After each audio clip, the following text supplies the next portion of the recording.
ಶ್ಲೋಕಗಳು ಮುಗಿದು ಇವತ್ತಿನ ಶ್ಲೋಕಗಳಿಗೆ ಹೋಗುವ. ಕೃಷ್ಣಾಯ ಯಾದವೇಂದ್ರಾಯ ಜ್ಞಾನ ಮುದ್ರಾಯ ಯೋಗಿನೇ ನಾಥಾಯ ರುಕ್ಮಿಣೇಶಾಯ ನಮೋ ವೇದಾಂತ ವೇದಿನೇ ರಾಮಾಯ ರಾಮಭದ್ರಾಯ ರಾಮಚಂದ್ರಾಯ ವೇದಸೇ ರಘುನಾಥಾಯ ನಾಥಾಯ ಸೀತಾಯ ಪತೇ ನಮಃ. मनोजवं मारुततुल्यवेगं जितेन्द्रियं बुद्धिमतां वरिष्ठं वातात्मजं वानरयोत्तमुख्यं श्रीरामदूतं शरणं प्रपद्ये. ओं नारायणं नमस्कृत्य नरं चैव नरोत्तमं देवीं सरस्वतीं व्यासं ततो जयमुदीरयेत्. व्यासाय भवनाशाय श्रीशाय गुणराशये हृद्याय शुद्धविद्याय मध्वाय च नमो नमः. तपस्वाध्याय शुश्रूषा कृष्णपूजारतं मुनिं विश्वेशमिष्टदं वन्दे परिव्राट् चक्रवर्तिनं. ಶ್ರೀಗುರುಭ್ಯೋ ನಮಃ. ಹರಿ ಓಂ. ದೃಷ್ಟದ್ಯುಮ್ನನನ್ನು ಅನುಸರಿಸಿ ಬಂದಳು ಭಾರತೀ ದೇವಿ ದ್ರೌಪದಿ. ಸೊ ದ್ರೌಪದಿಗೆ ದೃಪದನ ಮಗಳು ದ್ರೌಪದಿ, ಪಾಂಚಾಲ ದೇಶದ ರಾಜನ ಮಗಳು ಪಾಂಚಾಲಿ ಅಂತ. ಆಮೇಲಿಂದ ಅವಳು ಯಜ್ಞಸೇನನ ಮಗಳು ಯಜ್ಞಸೇನಿ. ಆಮೇಲಿಂದ ಎಷ್ಟು ಹೆಸರು. ಆದರೆ ನಾಮಕರಣ ಮಾಡಿದ್ದೇನು ಅಂತೇಳಿದರೆ ಕೃಷ್ಣ ಅಂತೇಳಿ. ಸೊ ಏನದು ಕೃಷ್ಣ ಅಂತೇಳಿದರೆ ಅಂತ ಹೇಳ್ತಾರೆ, ಕೃಷ್ಣ ನಾಮತಶ್ಚ ನಾಮಕರಣ ಮಾಡಿದ್ದು ಕೃಷ್ಣ ಅಂತೇಳಿ. ಯಾಕೆ? ಉತ್ಕೃಷ್ಟಾತ್ ಎಲ್ಲ ಯೋಷಿತಾಂ ಉತ್ಕೃಷ್ಟಾತ್. ಯೋಷಿತ ಅಂತೇಳಿದರೆ ಹೆಂಗಸು. ಯೋಷಿತಾಂ ಅಂದರೆ ಇಡೀ ಹೆಂಗಸರ ಕುಲಕ್ಕೆ ಎಷ್ಟು ಜನ ಹೆಂಗಸರಿದ್ದಾರೆ ಅಷ್ಟು ಜನ ಹೆಂಗಸರ ಸಮಾಜದಲ್ಲಿ ಬಹಳ ಶ್ರೇಷ್ಠಳಾದವಳು. ಉತ್ಕೃಷ್ಟತ್ವಾತ್. ಉತ್ಕೃಷ್ಟ ಅಂತ ಹೇಳಿದರೆ ಅತ್ಯಂತ ಶ್ರೇಷ್ಠಳು.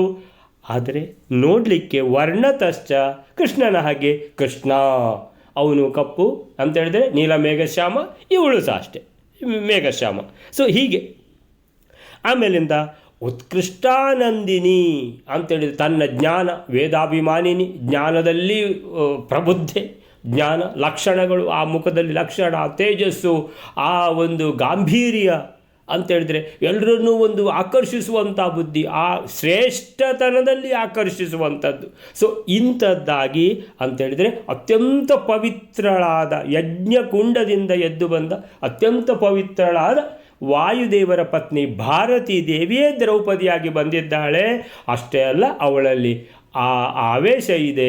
ಯಾರ್ದೆಲ್ಲ ಆವೇಶ ಅಂತೇಳಿದೆ, ಶಚೀದೇವಿದ್ದು, ಶ್ಯಾಮಲಾದೇವಿದ್ದು, ಉಷಾದೇವಿದ್ದು, ಇಷ್ಟು ಆವೇಶ ಇದೆ. ಅಲ್ಲಿವರೆಗಾಗಿದೆ. ಅಲ್ಲಿಂದ ನೆಕ್ಸ್ಟ್ ಶ್ಲೋಕ 107ನೇ ಶ್ಲೋಕ ಬೈದರೆ.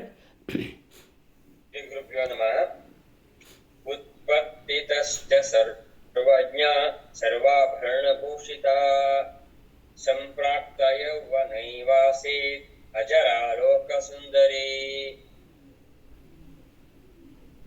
ಈ ದ್ರೌಪದಿಯು ಉತ್ಪತ್ತಿಯಿಂದಲೇ ಸರ್ವಜ್ಞಳಂತೆ, ಸಮಸ್ತ ಆಭರಣಗಳಿಂದಲೂ ಅಲಂಕರಿಸಲ್ಪಟ್ಟವಳು ಹಾಗೂ ಪ್ರಾಪ್ತವಾದ ತಾರುಣ್ಯವುಳ್ಳವಳು, ಮುದಿತನವಿಲ್ಲದಿರುವವಳು, ತ್ರಿಲೋಕ ಸುಂದರಿಯೂ ಕೂಡ. ಉತ್ಪತ್ತಿತಶ್ಚ ಸರ್ವಜ್ಞ ಸರ್ವಾಭರಣಭೂಷಿತ ಸಂಪ್ರಾಪ್ತ ಯೌವನಾಯೇವಾಸೀತ್ ಅಜರಾ ಲೋಕಸುಂದರಿ. ಉತ್ಪತ್ತಿತಶ್ಚ ಸರ್ವಜ್ಞ, ವೇದಾಭಿಮಾನಿನಿ, ವೇದಗಳಿಗೆ ಇವಳೇ ಅಭಿಮಾನಿ, ಎಲ್ಲ ವೇದಗಳಿಗೆ ಇವಳೇ ಅಭಿಮಾನಿ ಅಂತ ಹೇಳಿದ್ರೆ ಎಷ್ಟು ತಿಳಿದಿರಲಿಲ್ಲ ಇವಳು. ಸರ್ವಜ್ಞೆ ಅಂತೇಳಿದರೆ ಹುಟ್ಟುವಾಗಲೇ ಸರ್ವಜ್ಞೆ. ಉತ್ಪತ್ತಿತಶ್ಚ, ಉತ್ಪತ್ತಿ ಅಂತೇಳಿದರೆ ಅವಳು ಹುಟ್ಟುವಾಗಲೇ, ಅವಳ ಅವಳೇನು ಅವಳ ತಾಯಿ ಗರ್ಭಿಣಿಯಾಗಿ ಅವಳು ಜನಿಸಿದ್ದ ಅಲ್ಲ, ಸೀದಾ ಯಜ್ಞಕುಂಡದಿಂದ ಎದ್ದು ಬಂದಿದ್ದಾಳೆ. ಉತ್ಪತ್ತಿತಶ್ಚ, ಯಜ್ಞಕುಂಡದಿಂದ ಅಗ್ನಿದೇವನೇ ಕಳಿಸಿದ್ದಾನೆ ಭಾರತೀ ದೇವಿಯನ್ನು ದ್ರೌಪದಿಯಾಗಿ. ಉತ್ಪತ್ತಿತಶ್ಚ, ಹುಟ್ಟುವಾಗಲೇ ಸರ್ವಜ್ಞ, ಎಲ್ಲ ತಿಳ್ಕೊಂಡು ಬಂದಿದ್ದಾಳೆ. ಯಾವ ಶಾಲೆಗೂ ಹೋಗೋದು ಬೇಡ, ಯಾವ ಗುರುಕುಲಕ್ಕೂ ಹೋಗೋದು ಬೇಡ, ಯಾರಿಂದಲೂ ಕಲಿಯುವುದು ಬೇಡ. ಅಷ್ಟೂ ಒಂದು ಏನು ಭಗವಂತನ ಅನುಗ್ರಹ ಆಗಿಬಿಟ್ಟಿದೆ. ಯಾರಿಗೆ? ಈ ದ್ರೌಪದಿ ದೇವಿಗೆ. ಭಾರತೀ ದೇವಿಯೇ ದ್ರೌಪದಿಯಾಗಿದ್ದಾಳೆ. ಎಲ್ಲ ವೇದಾಭಿಮಾನಿಯಾದ ಕಾರಣ ಇವಳೇ ಸರಸ್ವತಿ. ಅವಳು ಸರಸ್ವತಿಯೇ ಅವಳು ಅಂತ ಹೇಳ್ತಾರೆ. ಸರ್ವಾಭರಣ ಭೂಷಿತ, ಎಲ್ಲ ಆಭರಣಗಳಿಂದ ಭೂಷಿತಳಾಗಿದ್ದಾಳೆ. ಸಂಪ್ರಾಪ್ತ ಯೌವನ, ಅಂತೇಳಿದರೆ ಎಲ್ಲ ಮಕ್ಕಳು ಹುಟ್ಟುತ್ತಾರೆ. ಹೇಗೆ ಹುಟ್ಟುತ್ತಾರೆ? ಅವರು ಹುಟ್ಟುವಾಗ ಇಷ್ಟು ಸಣ್ಣದಿರ್ತದೆ ಆ ಮಗು, ಅದು ದೊಡ್ಡದಾದ ಮೇಲೆ ಎಷ್ಟು ಚಂದ ಬೇಕಾದರೆ ಆಗಲಿ, ಹುಟ್ಟುವಾಗ ಹೇಗಿರ್ತದೆ ಅದು ಅದು ಅದರ ಒಂದು ಸ್ಪೆಷಲ್. ಆದರೆ ಇವಳು ದ್ರೌಪದಿ, ಅರೆ ಅವಳು ಯುವತಿಯಾಗಿಯೇ ಹುಟ್ಟಿದ್ದು, ಸಂಪ್ರಾಪ್ತ ಯೌವನ ಅಂತೇಳಿದರೆ ಹುಟ್ಟುವಾಗಲೇ ಅವಳು 18 ವರ್ಷನ 20 ವರ್ಷದ ಯುವತಿಯಾಗಿಯೇ ಹುಟ್ಟಿದ್ದಾಳು. ಅವಳು ಸಂಪ್ರಾಪ್ತ ಯೌವನ ಏನು, ಯಾವುದು ಸ್ಕೂಲಿಗೆ ಹೋಗುವ ಡ್ರೆಸ್ ಹಾಕಲಿಕ್ಕಿಲ್ಲ, ಯಾವ ಡ್ರೆಸ್ಸು ಹಾಕಲಿಕ್ಕಿಲ್ಲ, ಇವಳು 21 ವರ್ಷದ ನವ ಯುವತಿ ಆಗಿಯೇ ಹುಟ್ಟಿದ್ದಾಳೆ. ಸಂಪ್ರಾಪ್ತ ಯೌವನ, ಸಂಪ್ರಾಪ್ತ ಆಲ್ರೆಡಿ ಪ್ರಾಪ್ತಿಯಾಗಿದೆ, ಯಾವುದು ಯೌವನ. ಸೊ ಸಂಪ್ರಾಪ್ತ ಯೌವನ ಏವ, ಹಾಗೇ ಹುಟ್ಟಿದ್ದಾಳೆ, ನವ ಯುವತಿಯಾಗಿ ಹುಟ್ಟಿದ್ದಾಳೆ ಅಂತೇಳಿದರೆ ಉತ್ಪತ್ತಿ ಸರ್ವಜ್ಞ, ಎಲ್ಲವನ್ನೂ ತಿಳ್ಕೊಂಡವಳು. ಅಯ್ಯೋ ಇವಳಿಗೆ ABCD ಕಲಿಸ್ಬೇಕು, ಆ ಊ ಕಲಿಸ್ಬೇಕು, ಏನೂ ಕಲಿಸ್ಲಿಕ್ಕಿಲ್ಲ, ಎಲ್ಲ ತಿಳ್ಕೊಂಡಿದ್ದಾಳೆ. ಆಮೇಲಿಂದ ಸರ್ವಾಭರಣ ಭೂಷಿತ, ಎಲ್ಲ ಆಭರಣಗಳು ಎಲ್ಲ ದಿವ್ಯಾಸ್ತ್ರಗಳನ್ನೂ ತೊಟ್ಟು ಬಂದಿದ್ದಾಳೆ. ಸಂಪ್ರಾಪ್ತ ಯೌವನ ಅಂತೇಳಿದರೆ 21 ವರ್ಷವಾಯು 18 ವರ್ಷದ ಯುವತಿ, ನವ ಯುವತಿ ಅವಳೇ ಹುಟ್ಟಿದ್ದಾಳೆ, ಯುವತಿಯೇ ಹುಟ್ಟಿದ್ದು. ಯೌವನ ಆಸೀತ್ ಅಜರ, ಅಜರ ಅಂತ ಹೇಳಿದರೆ ಇನ್ನು ಮುಂದಿದ್ದು ಹೇಳ್ತಾರೆ, ಅವಳಿಗೆ ಒಂದು ಮುಪ್ಪು ಅಂತ ಇಲ್ಲವೇ ಇಲ್ಲ. ಹಾಗಾದರೆ ಇನ್ನೂ 20 ವರ್ಷ 30 ವರ್ಷ 40 ವರ್ಷ ಆದರೂ ಹಾಗೇ ಇರ್ತಾಳೆ. ಅಯ್ಯಮ್ಮ ಅಂತೇಳಿದರೆ ಎಷ್ಟು ದೇವತಾಂಶ ಸಂಭೂತೆ ಅಂತೇಳಿದರೆ ಭಗವಂತನ ಕೃಪೆ ಎಷ್ಟು ಆಗಿದೆ ಅಂತ ಯೋಚನೆ ಮಾಡಿ. ಅಜರ, ಜರ ಅಂದರೆ ಮುಪ್ಪು, ಇವಳು ಮುದುಕಿ ಆಗುವುದೇ ಇಲ್ಲ, ಹೀಗೇ ಇರ್ತಾಳೆ. ಲೋಕಸುಂದರಿ ಹೇಳಿದರು, ಆವಾಗಲೇ ಹೇಳಿದ್ದಾರೆ, ಯೋಷಿತಾಂ ಉತ್ಕೃಷ್ಟ, ಎಲ್ಲ ಸ್ತ್ರೀಯರಲ್ಲಿ ಅತ್ಯಂತ ಸರ್ವಶ್ರೇಷ್ಠ ಸುಂದರಿ, ಅತ್ಯಂತ ಲಕ್ಷಣವಂತೆ ಅಂತ ಮೊದಲೇ ಹೇಳಿದ್ದಾರೆ. ಉತ್ಕೃಷ್ಟ ಆನಂದಿನಿ, ಅವಳನ್ನು ನೋಡಿದರೆ ಆನಂದ ಆಗ್ತದೆ ಅಂತ ಹೇಳಿ ಆಗಿದೆ. ಈಗ ಹೇಳ್ತಾರೆ ಪುನಃ ಲೋಕಸುಂದರಿ ಅಂತ ಹೇಳ್ತಾರೆ. ಅರೆ ಕಪ್ಪು ಬಣ್ಣದವಳು ಆದರೂ ಲೋಕಸುಂದರಿ ಅಂತ ಹೇಳಿದರೆ ಎಷ್ಟು ಒಂದು ಲಕ್ಷಣ ಇರಲಿಕ್ಕಿಲ್ಲ, ಕಪ್ಪು ಬಣ್ಣ ಇದ್ದರೂ ಲೋಕಸುಂದರಿ. ಉತ್ಪತ್ತಿತಶ್ಚ ಸರ್ವಜ್ಞ ಸರ್ವಾಭರಣ ಭೂಷಿತ ಸಂಪ್ರಾಪ್ತ ಯೌವನ ಏವ ಆಸೀತ್ ಆಗಿದ್ದಳು. ಅಜರ, ಇವಳಿಗೆ ಜರ ಅನ್ನುವಂಥದ್ದೇ ಇಲ್ಲ, ಲೋಕಸುಂದರಿ. ಇಂತಹ ದ್ರೌಪದಿಯು ಯಜ್ಞಕುಂಡದಿಂದ ಹುಟ್ಟಿ ಬಂದಳು, ಅವತರಿಸಿದಳು, ಆವಿರ್ಭೂತಳಾದಳು. ಹುಟ್ಟುವಾಗಲೇ ಸರ್ವಜ್ಞಳು, ಸರ್ವಾಭರಣ ಭೂಷಿತೆ, ಯೌವನ ಯುಕ್ತೆ, ಸಂಪ್ರಾಪ್ತ ಯೌವನ ಆಸೀತ್ ಅಂತೇಳಿದರೆ ಮುಪ್ಪಿಲ್ಲದವಳು, ಅಜರ, ತ್ರಿಲೋಕ ಸುಂದರಿ, ಲೋಕಸುಂದರಿ ಅಂತಹ ದ್ರೌಪದಿ ಯಜ್ಞಕುಂಡದಿಂದ ಆವಿರ್ಭೂತಳಾಗಿದ್ದಾಳೆ. ನೆಕ್ಸ್ಟ್ ಶ್ಲೋಕವೇಲರೆ. ಉಮಾಂಶಯುಕ್ತ ನಿತರಾಂ ಸರ್ವಲಕ್ಷಣ ಸಂಯುತ. 108ನೇ ಶ್ಲೋಕ. ಈ ದ್ರೌಪದಿಯು ಪಾರ್ವತಿಯ ಅಂಶದಿಂದ ಕೂಡಿದವಳಂತೆ ಹಾಗೂ ಅತ್ಯಂತವಾಗಿ ಎಲ್ಲಾ ಲಕ್ಷಣಗಳಿಂದ ಕೂಡ ಕೂಡಿದವಳು. 109 ಓದಿ ಬಿಡ್ತಾನೆ. ಪೂರ್ವಂ ಹ್ಯುಮಾ ಚ ದೇವ್ಯಸ್ತಾಃ ಕದಾಚಿತ್ ಭರ್ತೃಭಿರ್ಯುತಾಃ ವಿಲಾಸಂ ದರ್ಶಯಾಮಾಸು ಬ್ರಹ್ಮಣ ಪಶ್ಯತೋದಿಕಂ. 109ನೇ ಶ್ಲೋಕ. ಮೊದಲು ಪಾರ್ವತಿಯು, ಶಚಿ, ಶ್ಯಾಮಲ, ಉಷಾರೂಪರಾದ ದೇವಿಯರು ಕೂಡ ಒಂದಾನೊಂದು ದಿನ ತಮ್ಮ ಭರ್ತಗಳಿಂದ ಕೂಡಿದವರಾಗಿ ಬ್ರಹ್ಮನು ನೋಡುತ್ತಿರುವಾಗಲೇ, ಅಂದರೆ ನೋಡತಕ್ಕ ಬ್ರಹ್ಮನನ್ನು ಲಕ್ಷ್ಯೀಕರಿಸದೆ ಅತ್ಯಧಿಕವಾಗಿ ವಿಲಾಸವನ್ನು ತೋರಿಸುತ್ತಾರೆ. ಉಮಾಂಶಯುಕ್ತಾತಿತರಾಂ ಅಥವಾ ಉಮಾಂಶಯುಕ್ತ ನಿತರಾಂ. ಉಮಾಂಶಯುಕ್ತ ಅತಿತರಾಂ ಅಥವಾ ನಿತರಾಂ, ಸರ್ವಲಕ್ಷಣ ಸಂಯುತ. ಹಿಂದೆ ಹೇಳಿದ್ದಕ್ಕೆ ಸೇರಿಸ್ತಾ ಇದ್ದಾರೆ ಉಮಾಂಶಯುಕ್ತ. ಈಗ ನಾವು ಇಷ್ಟರ ತನಕ ಎಷ್ಟು ಅಂಶ ಇದ್ದವಳು? ಭಾರತೀ ದೇವಿಯೇ ದ್ರೌಪದಿಯಾಗಿ ಅವತರಿಸಿದ್ದಾಳೆ. ಅವಳ ಜೊತೆಗೆ ಭಾರತೀ ದೇವಿಯ ಜೊತೆಗೆ ಶಚೀದೇವಿದ್ದು, ಶ್ಯಾಮಳಾದೇವಿದ್ದು, ಉಷಾದೇವಿದ್ದು ಅಂಶ ಇದೆ ಅಂತ ಹೇಳಿದರು. ಈಗ ಹೇಳ್ತಾರೆ ಉಮಾಂಶಯುಕ್ತ. ಉಮಾ ಅಂದರೆ ಯಾರು? ರುದ್ರದೇವರ ಹೆಂಡತಿ. ಸೊ ಉಮಾ ಅಂದರೆ ಪಾರ್ವತಿ. ಸೊ ಪಾರ್ವತಿ ದೇವಿದ್ದು ಅಂಶಯುಕ್ತ ಅಂತೇಳಿದರೆ ಅಲ್ಲಿಗೆ 5 ಜನ ಆಗಿ ಹೋಯಿತು. ಭಾರತೀ ದೇವಿ ಅಂತೇಳಿದರೆ ಭಾರತೀ ದೇವಿ ದ್ರೌಪದಿ. ಸೊ ಭಾರತೀ ದೇವಿಯೇ ಅವತರಿಸಿದ್ದು. ಭಾರತೀ ದೇವಿ ಜೊತೆಗೆ ಸತೀದೇವಿ 2ನೇದು, 3ನೇದು ಶ್ಯಾಮಲಾದೇವಿ, 4ನೇದು ಉಷಾದೇವಿ, 5ನೇದು ಉಮಾದೇವಿ ಕೂಡ ಇದ್ದಾಳೆ. 5 ಜನ ಆಯಿತು. ಉಮಾಂಶಯುಕ್ತ ಅತಿತರಾಂ ಅಂತೇಳಿದರೆ ಉಮೆಯ ಅಂಶವೂ ಕೂಡ ಸೇರಿದೆ, ಉಮೆಯ ಆವೇಶ ಕೂಡ ಸೇರಿದೆ. ಇಲ್ಲಿ ಉಮೆಯ ಗಂಡನ ಹೆಸರು ಹೇಳಲಿಲ್ಲ, ಯಾಕಂದರೆ ರುದ್ರದೇವರು ಎಲ್ಲಿ ಇಲ್ಲ. ಅಲ್ಲಿ ರುದ್ರದೇವರಿರುವುದು ಅಶ್ವತ್ಥಾಮ ಅವತಾರದಲ್ಲಿ, ಇಲ್ಲಿ ಇಲ್ಲ. ದ್ರೌಪದಿಗೆ ಸಂಬಂಧವೇ ಇಲ್ಲ, ಯಾರು ರುದ್ರದೇವರು. ಹಾಗಾದರೆ ಈ ಉಮೆ ಏನು ಮಾಡುವುದು ಅಂತೇಳಿದ್ರೆ ಸುಮ್ಮನೆ ಆವೇಶ ಉಂಟು ಅಷ್ಟೇ. ಸೊ ಉಮೆಗೆ ಬಾಕಿದ್ದವರಿಗೆಲ್ಲ ಗಂಡಂತಿರ್ತಾರೆ. ಯಾರಿಗೆ? ಶ್ಯಾಮಲಾದೇವಿಗೆ ಯಮಧರ್ಮರಾಯ ಅಂತೇಳಿದರೆ ಧರ್ಮರಾಜ ಇದ್ದಾನೆ. ಆಮೇಲಿಂದ ಶಚಿದೇವಿಗೆ ಅರ್ಜುನ ಇದ್ದಾನೆ, ದೇವೇಂದ್ರನ ಅಂಶ. ಆಮೇಲೆ ಉಷಾದೇವಿಗೆ ನಕುಲ ಸಹದೇವರಿದ್ದಾರೆ, ಅಶ್ವಿನಿ ದೇವತೆಗಳ ಅಂಶ. ಭಾರತೀ ದೇವಿ ಸಾಕ್ಷಾತ್ ದ್ರೌಪದಿ. ಸೊ ಭಾರತೀ ದೇವಿ ಅಂತೇಳಿದ್ರೆ ಭೀಮಸೇನ ದೇವರು, ಭೀಮಸೇನ ದೇವರು ಅಂತೇಳಿದ್ರೆ ವಾಯುದೇವರ ಅಂಶ. ಇವರೆಲ್ಲ ಗಂಡಂದಿರ ಒಟ್ಟಿಗೆ. ಆದರೆ ಉಮೆಗೆ ಮಾತ್ರ ಯಾರಿಲ್ಲ. ಉಮಾ ಅವಳು ಸಿಂಗಲ್. ಸೊ ಅವಳು ಇದ್ದಾಳೆ. ಅಂದರೆ ಇದು ಏನಪ್ಪ? ಉಮಾಂಶಯುಕ್ತ ಅತಿತರಾಮ್ ಅಲ್ಲಿ ಇದು ಒಂದು ಆಯಿತು. ಮತ್ತೆ ಮೊದಲು ಹೇಳಿದ್ದಕ್ಕೆ ಹೇಳ್ತಾರೆ, ಹೀಗೆ 5 ಜನರ ಆವೇಶ ಇರುವಂತಹ, 4 ಜನರ ಆವೇಶ ಇರುವಂತಹ ಭಾರತೀಯ ದೇವಿ ಅಂತ ಇಟ್ಕೊಳ್ಳಿ. ಸೊ ಒಟ್ಟಿಗೆ 5 ಜನ. ಸೊ ಅತಿತರಾಮ್ ಸರ್ವಲಕ್ಷಣ ಸಂಯುತ ಅಂತೇಳಿದರೆ ಬಹಳ ವಿಶೇಷವಾಗಿ ಸರ್ವಲಕ್ಷಣ ಸಂಯುತ, ಎಲ್ಲ ಲಕ್ಷಣಗಳಿಂದ ಕೂಡಿದ ಅಂತೇಳಿದರೆ ಅದ್ಭುತ ರೂಪ ದ್ರೌಪದಿ ಅಂತೇಳಿದರೆ ಅಂತಹ ರೂಪ ಸಾಮಾನ್ಯ ನೋಡಲಿಕ್ಕೆ ಸಿಗುವಂಥ ರೂಪ ಅಲ್ಲ. ಇದು ಅಸಾಧಾರಣವಾದ ರೂಪ. ಅಷ್ಟು ಚೆಲುವೆ ಅಂತೇಳಿದರೆ ಈ ಜ್ಞಾನಿಗಳು ಎಲ್ಲ ಅಂತೇಳಿದರೆ ಪುರುಷರಲ್ಲಿ ಅವ್ರದ್ದೊಂದು ಲಕ್ಷಣ ಬೇರೆ ಇದೆ. ಮಧ್ವಾಚಾರ್ಯರು 32 ಲಕ್ಷಣ ಅಲ್ವಾ, 32 ಲಕ್ಷಣ ಕೂಡ ಇರುವಂಥವರು ಮಧ್ವಾಚಾರ್ಯರು. ಸೊ ಮಧ್ವಾಚಾರ್ಯರ ಅವತಾರ ಅಂದರೆ ವಾಯುದೇವರು, ವಾಯುದೇವರು ಅಂದರೆ ಭೀಮಸೇನ. ಸೊ ಅದೇ ಥರ ಭಾರತೀ ದೇವಿ ಹೇಗೆ ದ್ರೌಪದಿ 32 ಲಕ್ಷಣ ಇರುವಂತಹ ಭೀಮಸೇನ ದೇವರಿಗೆ ಅಂತೇಳಿದರೆ, ಅದೇ ರೀತಿಯಲ್ಲಿ ದ್ರೌಪದಿ ಕೂಡ ಸರ್ವ ಲಕ್ಷಣ ಸಂಯುತ ಅಂತೇಳಿದರೆ, ಭಾರತೀ ದೇವಿ ಅಂತೇಳಿದರೆ ಕಡಿಮೆಯ, ಸರ್ವ ಲಕ್ಷಣ ಹೇಗೆ ಭೀಮಸೇನ ದೇವರು ಹಾಗೆ ಭಾರತೀ ದೇವಿ ಕೂಡ ದ್ರೌಪದಿ ಸರ್ವ ಲಕ್ಷಣ ಸಂಯುತ, ಎಲ್ಲ ಲಕ್ಷಣದಿಂದ ಕೂಡಿದವಳು.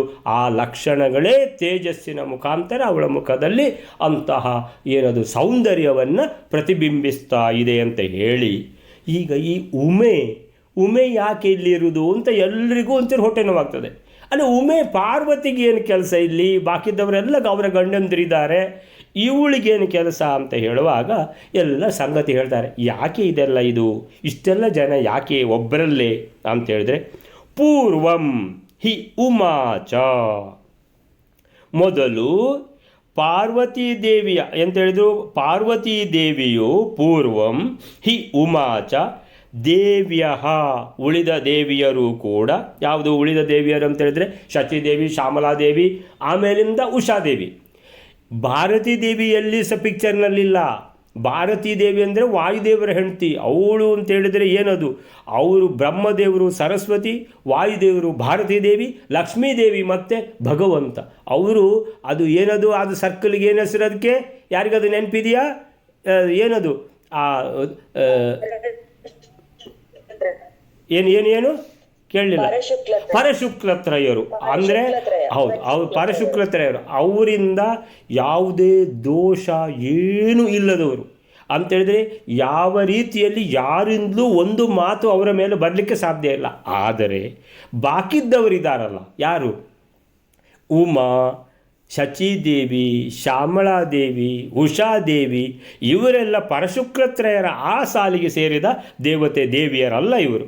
ಸೊ ಪೂರ್ವಂ ಹಿ ಉಮಾಚ ದೇವ್ಯ, ಈ ಎಲ್ಲ 4 ಜನ ದೇವಿಯರು ತಾಹ ಕದಾಚಿತ್ ಒಂದು ದಿವಸ ಭರ್ತೃಭಿರ್ಯುತಾಹ, ಗಂಡಂದಿರ ಕೂಡಿಕೊಂಡು, ಭರ್ತೃ ಅಂದರೆ ಗಂಡ, ಭರ್ತೃಭಿ ಅಂತ ಹೇಳಿದ್ರೆ ಗಂಡಂದಿರಿಂದ ಕೂಡಿದವರಾಗಿ ಯುತಾಹ. ಸುಲೋಚನ ಶಾಂತಕ್ಕ ನಿಂಗಳು ಒಂದು ವಿಡಿಯೋ ಆನ್ ಆತ್ನ ಉಮಾಂಶಯುಕ್ತ ಒಂದು ಯಾವುದು ಪೂರ್ವಂ ಹಿ ಉಮಾಚ ದೇವ್ಯ ತಾಹ ಕದಾಚಿತ್ ಭರ್ತೃಭಿರ್ಯುತಾ ಅವರವರ ಗಂಡಂದಿರ ಒಟ್ಟಿಗೆ ಇರುವಂಥ ಎಲ್ಲ ದೇವಿಯರು ಏನಾಯಿತು ಒಂದು ದಿವಸ ಪೂರ್ವಂ ಕದಾಚಿತ್ ಅಂದರೆ ಒಂದು ದಿವಸ ಹಿಂದೆ ಆದ ಒಂದು ಘಟನೆ ಏನದು ವಿಲಾಸಂ ದರ್ಶಯಾಮಾಸುಹು ಭಾಳ ಜೋರು ಗಂಡ ಹೆಂಡತಿಯರದು ವಿಲಾಸ ನಡೀತಾ ಇದೆ. ಯಾರ್ದು ಅಂತ ಹೇಳಿದ್ರೆ ಪಾರ್ವತಿ ರುದ್ರದೇವ್ರದ್ದು, ಆಮೇಲಿಂದ ಉಷಾ ಮತ್ತು ಅಶ್ವಿನಿ ದೇವತೆಗಳದ್ದು, ಶಚಿದೇವಿ ದೇವೇಂದ್ರಂದು, ಆಮೇಲೆ ಯಮಧರ್ಮರಾಯ ಶ್ಯಾಮಲಾದೇವಿದ್ದು, ಇವ್ರದ್ದೆಲ್ಲ ಜೋರು ವಿಲಾಸ ನಡೀತಾ ಇದೆ. ಭರ್ತೃಭಿರ್ಯುತಾ ವಿಲಾಸಂ ದರ್ಶಯಾಮಾಸುಹು. ಅಲ್ಲ, ಗಂಡ ಹೆಂಡತಿಯರದ್ದು ವಿಲಾಸ ನಡೆದರೆ ಅದಕ್ಕೆ ಏನಪ್ಪ ಇನ್ಯಾರ್ದಾದ್ರೂ ತಲೆ ಬಿಸಿ ಅಂತ ಹೇಳಿದರೆ, ಹೌದು ಆಗ್ಲಿಕ್ಕೆ ಕೂಡುದು ಏನಂತ ನೋಡುವ. ವಿಲಾಸಂ ದರ್ಶಯಾಮಾಸುಹು ಬ್ರಹ್ಮಣ ಪಶ್ಯತೋಧಿಕಂ. ಇದು ಪ್ರಾಬ್ಲಮ್ ಏನಾದದ್ದು ಅಂತ ಹೇಳಿದರೆ ಬ್ರಹ್ಮಣ ಪಶ್ಯತಃ ಅಧಿಕಂ. ಚತುರ್ಮುಖ ಬ್ರಹ್ಮದೇವರು ನೋಡ್ತಿದ್ದಂಗೆ ಇವ್ರದ್ದು ವಿಲಾಸ, ಅದು ತಪ್ಪು. ಯಾರೊಬ್ಬರು ನೋಡ್ತಿರುವಾಗ ವಿಲಾಸ ಮಾಡಕೂಡ್ದು. ನಿಮ್ಮ ಬೆಡ್ರೂಮಲ್ಲಿ ನೀವು ಏನಾದರೂ ಮಾಡಿಕೊಳ್ಳಿ, ತೊಂದರೆ ಇಲ್ಲ, ಅದಕ್ಕೆ ಯಾರೂ ಕೇಳೋರಿಲ್ಲ. ಆದರೆ ಇನ್ನೊಬ್ಬರು ನೋಡ್ತಾ ಇದ್ದಾರೆ ಅಂತ ಹೇಳಿದರೆ ಅವ್ರು ನೋಡ್ತಿದ್ದಂಗೆ ಇನ್ನೂ ಜಾಸ್ತಿ ವಿಲಾಸ ಮಾಡಿದರೆ ಇದಕ್ಕೆ ಏನೋ ಒಂದು ಅರ್ಥ ಕಟ್ಟುತ್ತಾರೆ ಜನ. ಇದು ತಪ್ಪು, ಮಾಡಲಿಕ್ಕೆ ಇಲ್ಲ.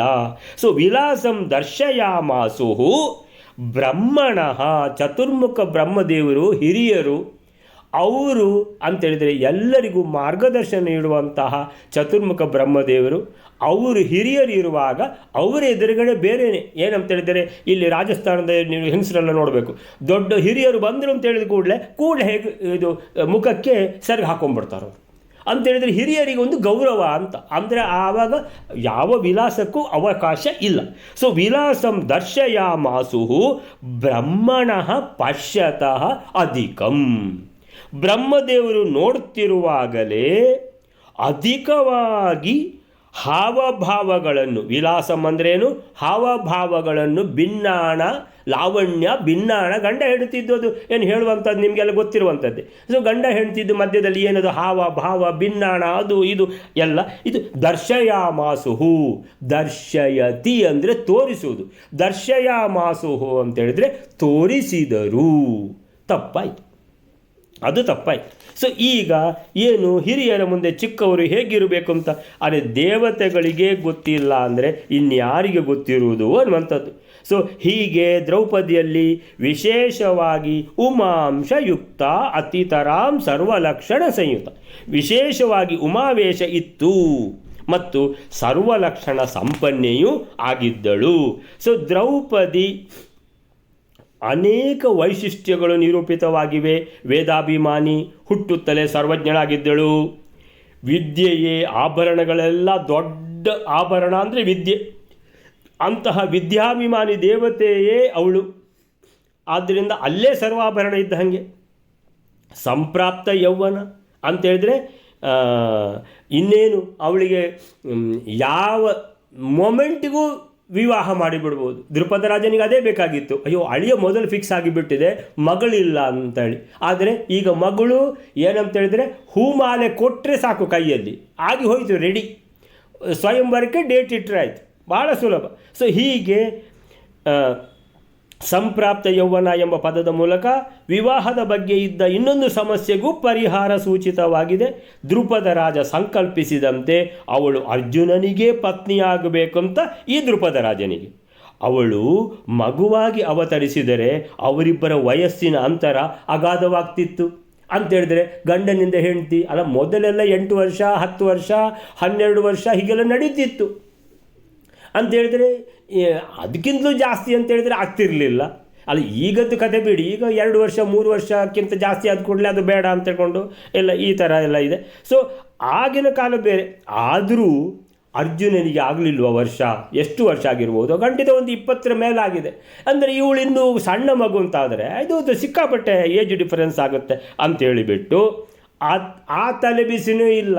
ಅರ್ಜುನನಿಗೆ ಅನುರೂಪಳಾದ ನವಯುವತಿ ಯಾರು? ದ್ರೌಪದಿ. ದ್ರುಪದ ರಾಜನಿಗೆ ಯಾವ ತಲೆಬಿಸಿನೂ ಇಲ್ಲ.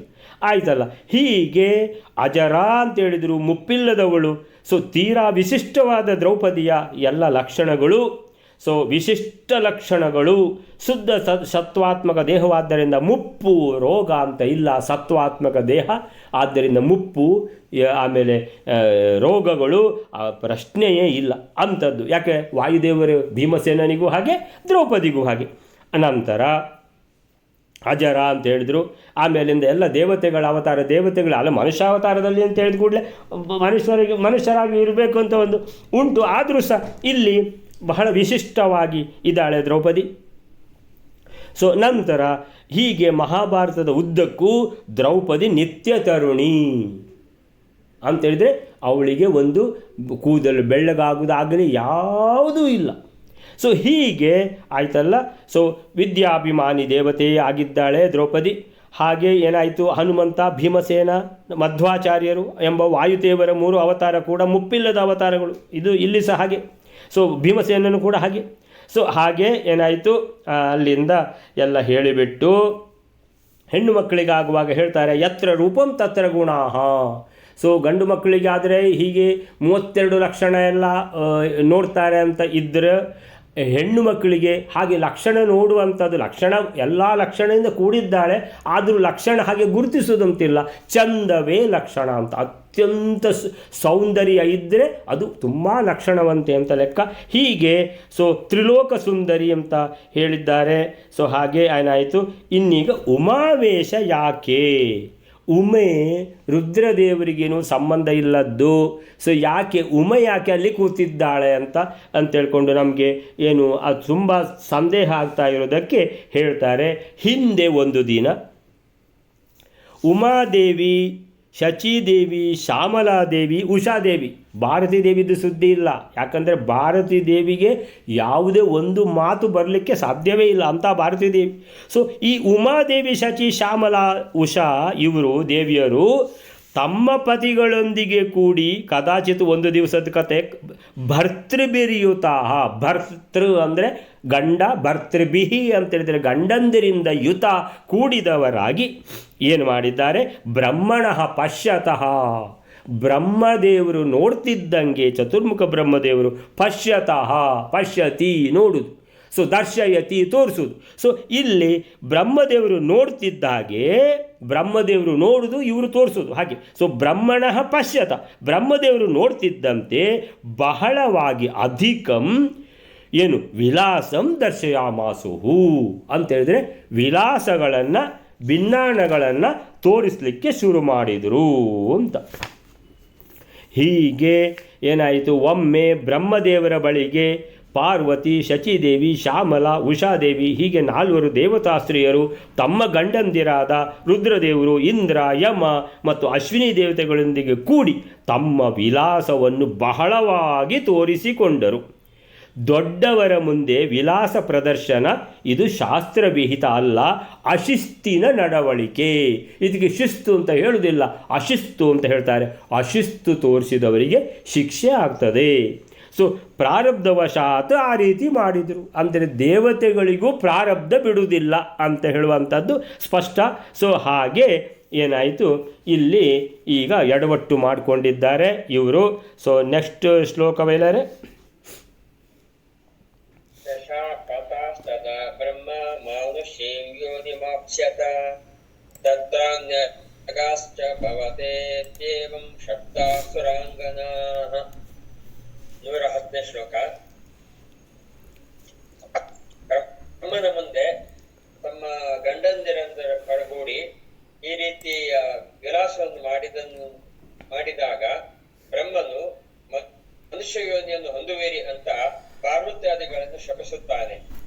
ಮನುಷ್ಯ ಜನ್ಮದಲ್ಲಿಯೂ ಕೂಡ ಮತ್ತೊಬ್ಬರನ್ನು ಹೊಂದಿದವರಾಗಿ ಆಗುವಿರಿ ಅಂತ ಅವನು ಅವರೆಲ್ಲರಿಗೂ ಶಾಪ ಕೊಡುತ್ತಾನೆ. ಶಶಾಪ ತಾಹ ತದಾ ಬ್ರಹ್ಮ ಮಾನುಷೀಂ ಯೋನಿಮಾಪ್ಸ್ಯತ ತತ್ರ ಅನ್ಯಗಾಶ್ಚ ಭವತ ಇತ್ಯೇವಂ ಶಪ್ತಾಸುರಾಂಗನಾಃ. ಶಶಾಪ ಬ್ರಹ್ಮದೇವರು ಶಾಪ ಕೊಟ್ಟುಬಿಟ್ರು. ತಾಹ ಅವರಿಗೆ ಎಷ್ಟು ಜನ ಇದ್ದಾರೆ? 4 ಜನ ಅವರ ಗಂಡಂದಿರೊಂದಿಗೆ. ಶಶಾಪ ತಾಹ ತದಾ ಬ್ರಹ್ಮದೇವರು ನೋಡಿದರು ಇದು ನಿಲ್ಲುವುದೇ ಇಲ್ಲ. ಇವರಿಗೆ ಸೊರ್ಕು ಅಂತ ಹೇಳು ನಾವು, ಇದೆಲ್ಲ ಈಗ ನಮ್ಮ ಭಾಷೆಯಲ್ಲಿ ಸೊರ್ಕು ಜಾಸ್ತಿ ಆಯನು ಅಂತ. ಸೊ ಶಶಾಪ ತದಾ ಬ್ರಹ್ಮ. ಸೊ ಏನು ಮಾಡಿ ಸೊಕ್ಕು ನಿಲ್ಲಿಸಲಿಕ್ಕೆ ಶಾಪ ಕೊಟ್ಟು ಬಿಟ್ಟರು. ಏನಂತ ಶಾಪ ಕೊಟ್ಟರು? ಮಾನುಷೀಂ ಯೋನಿಂ ಆಪ್ಸ್ಯತ. ದೇವತೆಗಳು ಅಂತೇಳಿದರೆ ದೇವತೆಗಳಾಗಿರಬೇಕು. ಇದು ಏನು ಈ ರೀತಿ ವಿಚಿತ್ರ ಮಾಡುವವರು ಹೋಗಿ ಮನುಷ್ಯರಾಗಿ ಹುಟ್ಟಿ ಮಾನುಷೀಂ ಯೋನಿಂ ಆಪ್ಸ್ಯಥ. ಮಾನುಷೀಂ ಯೋನಿಂ ಅಂದರೆ ಮನುಷ್ಯ ಯೋನಿ, ಅಂದರೆ ಮನುಷ್ಯರಾಗಿ ಹೋಗಿ ಹುಟ್ಟಿ. ಆಪ್ಸ್ಯಥ ಪಡೆದುಕೊಳ್ಳಿ, ಮನುಷ್ಯ ಯೋನಿಯನ್ನು ಪಡೆದುಕೊಳ್ಳಿ ಅಂತ ಹೇಳಿದರೆ ನೀವು ಮನುಷ್ಯರಾಗಿ ಹೋಗಿ ಹುಟ್ಟಿ. ತತ್ರ ಅಷ್ಟಕ್ಕೆ ಆದರೂ ಒಂದು ಶಾಪ ನಿಲ್ಲಿಸ್ತಾರ ಅಂತ ಕೇಳಿದರೆ ಇಲ್ಲ, ಅಷ್ಟಕ್ಕೂ ನಿಲ್ಲಿಸಲಿಲ್ಲ. ತತ್ರ ಅನ್ಯಗಾಶ್ಚ ಭವತ, ಬೇರೆ ಪುರುಷರ ಸಂಸರ್ಗ ಬರಲಿ. ಅಯ್ಯಯ್ಯೋ, ಇದು ಬಹಳ ತಲೆಬಿಸಿ ಆಯಿತು. ಮನುಷ್ಯ ಯೋನಿ ಅಂತ ಆದರೂ ಚಿಂತೆ ಇಲ್ಲ, ಮನುಷ್ಯರಾಗಿ ದೇವತೆಗಳು ತುಂಬ ಜನ ಹುಟ್ಟುತ್ತಾರೆ, ತೊಂದರೆ ಇಲ್ಲ. ಆದರೆ ಅನ್ಯಗಾಶ್ಚ ಭವತ, ನಿಮ್ಮ ಗಂಡಂದಿರನ್ನು ಬಿಟ್ಟು ಪರಪುರುಷರ ಸ್ಪರ್ಶ ನಿಮಗಾಗಲಿ. ದೇವರೇ ಅಂತೇಳಿದ್ರೆ ಇಲ್ಲಿ ಸೊರ್ಕು ಜಾಸ್ತಿ ಆದರೆ ಅಂದರೆ ಇದಕ್ಕೆ ಅದೇ ಅರ್ಥ. ಯಾವುದೇ ರೀತಿಯಲ್ಲಿ ಒಂದು ಶಿಸ್ತು ತಪ್ಪಿದರೆ ಅದಕ್ಕೆ ಇಲ್ಲಿ ಮೊದಲೆಲ್ಲ ಶಾಪ ಅಂತಿತ್ತು, ಈಗ ಬೇರೆ ಬೇರೆ ರೀತಿಯಲ್ಲಿ ಶಿಕ್ಷೆ ಸಿಗ್ತದೆ ಮಕ್ಕಳಿಗೆ ಅಂತೇಳಿದ್ರೆ ಭಾಳ ಕಷ್ಟ ಆಗ್ತದೆ. ಅಂತೇಳಿದ್ರೆ ಪರಧರ್ಮೀಯರದ್ದು ಎಲ್ಲ ಏನೆಲ್ಲ ಮಾಡ್ತಾರೆ ಏನೆಲ್ಲ ನಾವು ನೋಡಿದ್ದೇವೆ. ಎಷ್ಟು ತುಂಡು ಮಾಡಿ ಪೀಸ್ ಮಾಡಿ ಫ್ರಿಜ್ಜಿನಲ್ಲಿ ಇಡೋದು ಏನೆಲ್ಲ ನೋಡಿದ್ದೇವೆ. ಅಂತ ಬಹಳ ರೀತಿಯ ಕಷ್ಟ ಅನುಭವಿಸಬೇಕಾಗ್ತದೆ. ಒಂದು ಶಿಸ್ತಿನಲ್ಲಿ ಇರಬೇಕು ಅನ್ನುವಂಥದ್ದನ್ನು ಈ ಸಮಾಜ ಕೂಡ ತೋರಿಸಿಕೊಟ್ಟಿದೆ. ಸೊ ತತ್ರ ಅನ್ಯಗಾಶ್ಚ ಭವತ, ಮನುಷ್ಯ ಯೋನಿಯಲ್ಲಿ ಹುಟ್ಟುವುದು ಮಾತ್ರ ಅಲ್ಲ, ಅಲ್ಲಿ ಅನ್ಯ ಅಂದರೆ ಬೇರೆ ಗಂಡಸರು ಅಂತ. ಅನ್ಯ ಗ ಅಂದರೆ ಹೋಗು ಅಂತ, ಬೇರೆ ಗಂಡಸರ ಒಟ್ಟಿಗೆ ಹೋಗು ಅಂತ ಹೇಳಿದರೆ ಬೇರೆ ಗಂಡಸರ ಸ್ಪರ್ಶ ಆಗಿ ಬಿಡಲಿ ಅಂತ. ಅಂತೂ ಏನೋ ಒಂದು ರೀತಿಯಲ್ಲಿ ಒಂದು ತಲೆಬಿಸಿಯ ವಿಲವಾರಿ ಇದು. ಅನ್ಯಗಾಶ್ಚ ಭವತ ಆಗಿ ಹೋಗಿ ಭವತ ಇತ್ಯೇವಂ, ಈ ರೀತಿ ಶಪ್ತಾಹ ಶಾಪ ಕೊಟ್ಟು ಬಿಟ್ರು. ಸುರಾಂಗನಾಹ ಅಂತೇಳಿದರೆ ಸುರಾಂಗನೆಯರಿಗೆ, ಅಂದರೆ ಏನು ಮಾಡಿದ್ರು ಇದು ಹೆಚ್ಚಿಗೆ ಆ ಶಿಕ್ಷೆಯ ಪಾಲು ಅಂದರೆ ಹೆಂಗಸರಿಗೆ ಬರ್ತದೆ ಅನ್ನುವಂಥದ್ದು ಅದು ಒಂದು ಮೊದಲಿಂದ ಇದ್ದದ್ದೇ. ಸೊ ತತ್ರ ಅನ್ಯಗಾಶ್ಚ ಭವತ, ಪರಪುರುಷರ ಸ್ಪರ್ಶ ಆಗಲಿ ನಿಮಗೆ ಅಂತೇಳಿದರೆ ಶಿಸ್ತು ಅನ್ನುವಂಥದ್ದು ಗಂಡಸರಿಗೆ ಒಂದು ವೇಳೆ ಸ್ವಲ್ಪ ಅವರಿಗೆ ಇದಾದರೂ ಹೆಂಗಸರು ಸ್ವಲ್ಪ ಜಾಗ್ರತೆ ಇರಬೇಕು ಅನ್ನುವಂಥದ್ದಕ್ಕೆ ಅಂತೇಳಿದರೆ ಈ ಹೆಂಗಸರನ್ನೇ ಕಾನ್ಸಂಟ್ರೇಟ್ ಮಾಡಿ ಬ್ರಹ್ಮದೇವರು ಶಾಪ ಕೊಟ್ಟಿದ್ದಾರೆ. ಅನ್ಯಗಾಶ್ಚ ಭವತ, ನಿಮಗೆ ಪರಪುರುಷರ ಜತೆ ಹೋಗುವವರ ಹಾಗೆ ಆಗಲಿ ಅಥವಾ ಪರಪುರುಷರ ಸಂಸರ್ಗ ಪರಪುರುಷರ ಸ್ಪರ್ಶ ಆಗಲಿ. ಇತಿ ಏವಂ ಅಂತ ಶಪ್ತಾಹ ಶಾಪ ಕೊಟ್ಟರು. ಅಂದರೆ ಸುರಾಂಗನಾಹ, ಈ ಸುರಾಂಗನೆಯರಿಗೆ 4 ಜನ ಇದ್ದಾರೆ ಇವರಿಗೆ ಶಾಪ ಕೊಟ್ಟರು.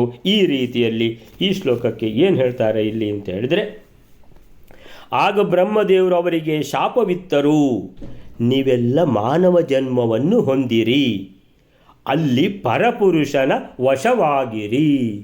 ಪರಪುರುಷನ ವಶವಾಗುವುದು ಅಂತ ಹೇಳಿದರೆ ಇದು ಬಹಳ ತಲೆಬಿಸಿಯ ವಿಲವಾರಿ. ಅಂದರೆ ಪರಪುರುಷನ ಸ್ಪರ್ಶ, ಪರಪುರುಷನ ವಶ ಅಂದರೆ ಒಬ್ಬ ಅಂದೇಳಿ ಹೀಗೆ ಶಪಿಸಲ್ಪಟ್ಟ ಆ ದೇವತಾ ಸ್ತ್ರೀಯರು ಮುಂದೆ ಏನು ಮಾಡ್ತಾರೆ ಅಂದರೆ ಬಹಳ ತಲೆಬಿಸಿ ಆಗ್ತದೆ. ಬ್ರಹ್ಮದೇವರು ಅವರು ಮಾಡಿದ ತಪ್ಪಿಗೆ ಉಚಿತವಾದ ಶಾಪವನ್ನೇ ನೀಡಿದ್ದಾರೆ ಅಂತ ಅನ್ನಿಸ್ತದೆ.